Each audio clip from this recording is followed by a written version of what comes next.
about how we create the world we live in on a moment by moment basis.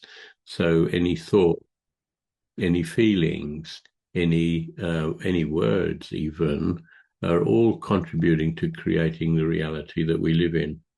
And so if we're doing that and we're coming out of a place of which is invariably the case of insecurity, where we're trying to compromise, or we're trying to create a situation that creates or gives us a feeling of safety, then all the time we're coming from that place of insecurity. Whatever we're putting into this sort of cosmic soup, whichever's going to come back to us, is going to be based on that insecurity. And anything we put in, especially anything we put in without being consciously aware of what we're creating, has a price to pay.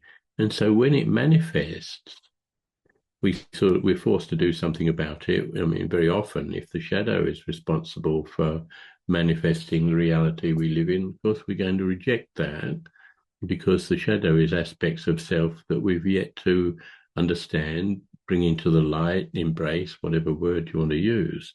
And so all the time we're doing that, we're creating more problems, which ultimately mean we're creating more barriers, or we're putting up more fences that are preventing us from seeing or understanding what is really in front of us on our path. And then it comes back again, I think, to a fundamental judgment about what's going on, where we're still judging one reality as better than another, where we think that we should have a better reality or a different reality. But that's all based on judgment of likes and dislikes. And all the time you live in that polarized, judgmental state, that's what you're going to get back. You're going to get back a reality that forces you to choose or to continue to judge, or justifies your own personal judgments. And so really what happens then, of course, is that the world gets very confusing and very convoluted. We're all the time trying to fix a problem, failing to recognize that it was our energy, our input, that created the problem in the first place.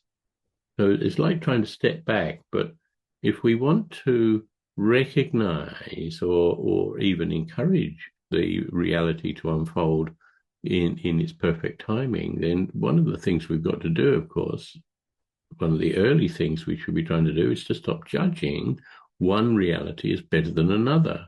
Because while we live in that polarized state, then we're going to continue to create realities that are in conflict. And I've spoken about this many times, that it's not so much that when we can accept and not judge, when we sort of start to stop judging situations, we don't surrender, we don't give in, we don't sort of lose ourselves to more chaos that we're currently experiencing arising. But instead, of course, when we stop putting this sort of energy in, it stops coming back to us. It stops getting returned, so we don't have to deal with it. I think I spoke last week or whatever.